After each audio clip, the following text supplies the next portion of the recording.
লুকিয়ে থাকার জন্য মুদান তাকে নিয়ে গভর্নর অফিসে যেতে চায়। তবে সেই ছেলেটি বলে সন্ধ্যা হতে চলেছে, গভর্নর অফিসে এখন কেউ নেই। মুদান জানি তাকে সন্ধ্যার আগে টেম্পলে ফিরে যেতে হবে, তাই সে তাড়াতাড়ি করে চলে যায়। এরপর আমরা দেখি সেই ছেলেটি অনেকগুলো লোকে দেখে অজ্ঞান করে দিচ্ছে। তবে তাদের মধ্যে একজন হঠাৎ করে জেগে গেছে। এরপর রাতের বেলা যিশুর কাছে একটি চিঠি আসে, সে সেই চিঠিটা পড়তে থাকে। এখানে তাকে চিঠি পাঠিয়েছে রাজকুমার ইউজেন। এখানে ইউজেন লিখেছিল তার স্বামী আর নেই। সে বলে এবার আমি শান্তিতে থাকতে পারবো, তোমার সঙ্গে দেখা করতে পারবো। আমরা বুঝতে পারি ইউজেন খুব শীঘ্রই এখানে আসতে চলেছে, যার কারণে যিশু অনেক খুশি ছিল। সে বলে 3 বছর পর আমি তোমাকে দেখতে পাবো। এদিকে মুদান তার একটি গাছকে অনেক পরিচর্যা করছিল। আসলে এই গাছটি অনেক বছর ধরে তার সাথে রয়েছে। সে আর ইউলো এরপর অনেক গল্প করে একসঙ্গে ড্রিঙ্ক করে ঘুমিয়ে পড়ে। কিন্তু সকালবেলা ইউলো তাড়াতাড়ি করে এসে বলে আপনার বাবার বাড়ি থেকে দেয়া সকল গাছগুলো হঠাৎ নেতিয়ে পড়েছে।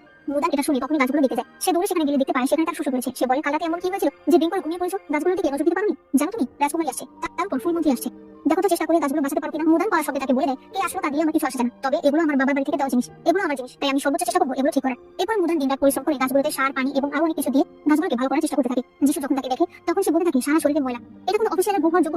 এরপর আবার তার সৈনিককে বলে ভালো একটা ওষুধের সুপ বানিয়ে ওর ঘরে পাঠিয়ে দিও, মানে সে মুদানের একটু হলেও কেয়ার করে। পরদিন রাজকুমারী চলে আসে, এই হলো রাজকুমারী ইউজেন। সবার প্রথমে এসে যিশুকে জিজ্ঞেস করে তুমি কেমন আছো, অনেকদিন পর তোমার সঙ্গে দেখা হলো। একটু পর ফুলমন্ত্রী গাড়ি থেকে নামে, এই হলো ফুলমন্ত্রী যার নাম ইয়াং। আর আমি তোমাদেরকে বলে দিই এটাই কিন্তু আমাদের ড্রামার মেইন হিরো। তার নজর সবার প্রথমে পড়ে মুদানের উপর, কারণ একদিন আগেই তার সঙ্গে তার দেখা হয়েছিল। মুদানও ভীষণ অবাক হয়ে যায় যে এই লোক আসলে মন্ত্রী।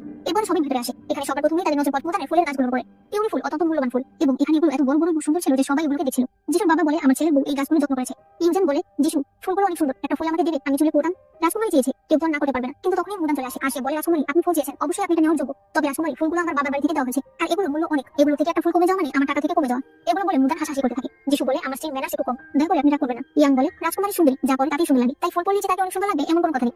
রাজকুমারী আপনি বাদ দিন। ইউজেন বলে ঠিক আছে নিলাম না। এরপরে সবাই ভিতরে যায়। রাজকুমারীর জন্য আলাদা জায়গা করা হয়েছে, তবে রাজকুমারী যিশু যেখানে বসবে তার পাশে বসে। যিশু বলে রাজকুমারী আপনার এখানে বসে ঠিক হবে না, কিন্তু ইউজেন বলে আমি এত বছর পর তোমার সঙ্গে দেখা করতে পেরেছি, তাই আমি দূরে যেতে চাই না, তুমি এখানে বসো। ইউরো মুদানকে বলে তাহলে আপনি কোথায় বসবেন? মুদান বলে পেছনে জায়গা আছে। মুদান গিয়ে পেছনে বসে। এরপরে অনুষ্ঠান শুরু হয়ে যায়। কিছু ছেলেরা সেখানে নাচ করতে আসে, কিন্তু নাচের এক পর্যায়ে তারা তলোয়ার দিয়ে ইয়াং এর উপর আক্রমণ করতে চায়, তবে সময় মতো ইয়াং সরে যায়। এরপর ইয়াং তার লোকে দেখে বের হতে বলে, অর্থাৎ সে পুরোপুরি প্রস্তুত হয়ে এখানে এসেছে। দুই পক্ষ মারামারি করতে থাকে। মুদান দেখতে পায় কেউ কেউ মারামারি করতে করতে বাইরে চলে গেছে। সে তখন বাইরে গিয়ে বলতে থাকে আমার ফুল কেউ ধরবেন না। ইয়াং ডাক দিয়ে তার লোকে দেখে বলে দেখো ছোট ম্যাডামের ফুলের যেন কিছু না হয়, একটা ফুল ছিঁড়ে গেলে আমি কিন্তু ভূতকে দিতে পারবো না। এরপর মারামারি শেষে যিশুর বাবা মা রাজকুমারী আর ইয়াং এর কাছে ক্ষমা চাইতে থাকে যে তাদের বাড়িতে এরকম একটা ঘটনা ঘটবে তারা ভাবতে পারেনি। ইয়াং বলে সমস্যা নেই, মাসের মধ্যে 2 বার আমার উপর অ্যাটাক হয়, তাই আমার সঙ্গে অনেক লোক থাকে, এই বিষয়ে আমি এত ভাবি না। সবাই চলে যেতে থাকলে ইয়াং বলে মারামারি তো শেষ হয়ে গেছে, তাহলে কি অনুষ্ঠান কন্টিনিউ হবে না, খাওয়া দাওয়া নাচ গান আর হবে না? এটা শুনে যিশুর বাবা সবকিছু বোঝাতে বলে, তবে ইয়াং বলে এগুলো আমি লোকেরাই করতে পারবে। এরপরে ইয়াং এর লোকেরা এসব কিছু আবার গুছিয়ে ফেলে। এরপর সবাই বলতে থাকে যে ফুলমন্ত্রী আর যিশুর মধ্যে একটা তীরের প্রতিযোগিতা করতে পারে।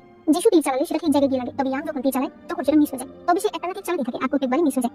এর সামনে দিয়ে মুদান আসছিল, সে তখন উপরে একটা শোপিসকে নড়তে দেখে আর তার একটা টুকরো নিচে পড়ে থাকতে দেখে। সে বুঝতে পারে প্রত্যেকটা তীর এই জায়গা দিয়ে গেছে, আর এর নিশানা এতটাই সূক্ষ্ম ছিল যে সামান্য সুতাটা পর্যন্ত কেটে গেছে। অর্থাৎ ফুলমন্ত্রী ইচ্ছে করে এই জায়গা দিয়ে তীর মেরেছে। সে আসলে মানুষকে দেখাতে চায় সে ভালো তীর চালাতে পারে না। মুদান এটা বুঝতে পেরে যখন তার দিকে তাকায় তখন সে আঙুল দিয়ে ইশারা করে তাকে চুপ থাকতে বলে। এরপর মুদান আর ইউনু যখন পেছনের ঘরের দিকে আসছিল তখন সে শুনতে পায় তার শ্বশুর আর শাশুড়ি কথা বলছে। এখানে সে শুনতে পায় অনেক বছর আগে মুদানের মাকে বাঁচানোর জন্য লিউ পরিবার যে ওষুধ দিয়েছিল সেটা নকল ছিল। মুদান কল্পনা করে ওই সময় লিউ পরিবার তাদেরকে ওষুধটা দিয়েছিল। ওই ওষুধের বিনিময়ে আসলে মুদানের বাবা মুদানকে লিউ পরিবারে বিয়ে দিতে রাজি হয়, কিন্তু এরপরও মুদানের মাকে বাঁচানো সম্ভব হয়নি। ইউনু তখনই তাদের সঙ্গে ঝগড়া করার জন্য যেতে চায়, তবে মুদান তাকে নিয়ে নিজের ঘরে চলে আসে।